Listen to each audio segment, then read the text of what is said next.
A reading from the Gospel, Acts chapter 12, no commentary. From that time, King Herod laid hands upon some members of the church to harm them. He had James, the brother of John, killed by the sword. And when he saw this, this was pleasing to the Jews, he proceeded to arrest Peter also. It was the feast of unleavened bread. He had taken him into custody and put in prison under the guard of 4 squads, 4 soldiers each. He intended to bring him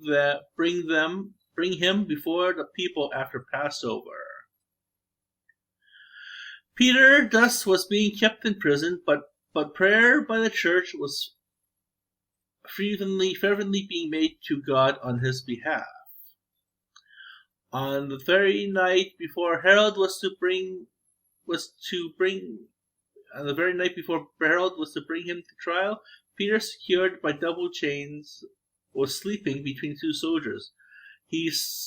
While outside, the door guards kept watch on the prison.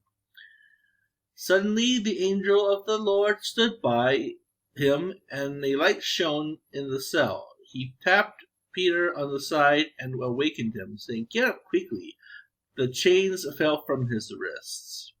The angel said to him, "Put on your belt and your sandals." And he did so.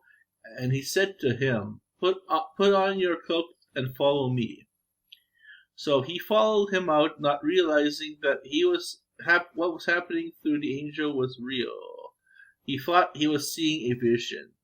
They passed the first guard, then the second, and came to the iron gate leading into the city, which opened them by itself. They emerged and made their way down the alley, and suddenly the angel left them.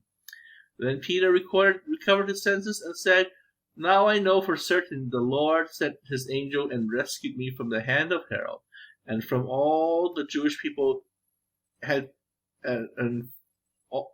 from all that the Jewish people had been expecting."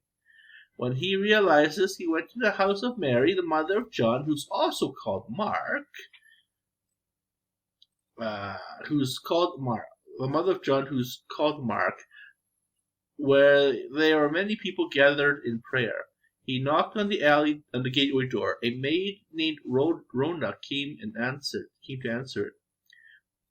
She was so overjoyed when she recognized Peter's voice that instead of opening the gate, she ran in and announced Peter was standing at the gate. They told her, "You are out of your mind," but she insisted that it was so. They kept saying, "This is But they kept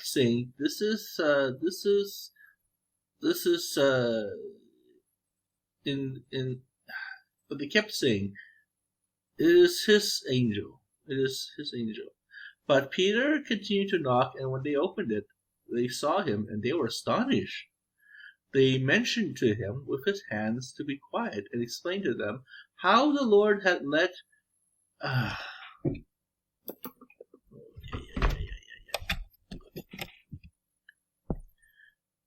They monitored him with his hands to be quiet, and explained to them how the Lord had let him out of the prison. He said, "Report this to James and the brothers." Then he left and went to another place.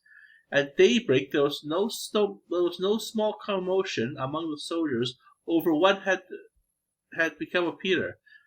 Herod, after instituting a search but not finding him, ordered the guards tried and executed. Then he left Judea to spend some time in Caesarea. He had long been angry with the people of Tyre and Sidon, who now came to him in a body. After winning over Bastius, the king's chamberlain, they sued for peace because the country was supplied with food from the king's territory.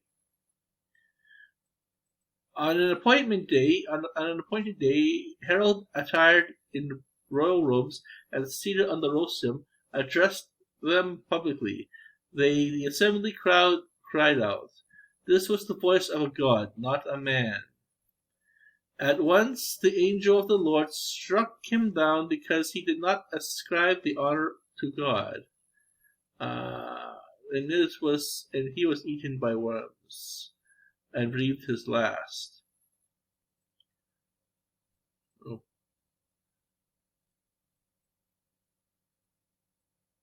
But the word of God continued to spread and grow. After Barnabas and Saul completed their relief mission, they returned to Jerusalem, taking with them John, who was called Mark. Okay, thank you for spending your evening with us. We're going to see you in chapter 13. Have a great day.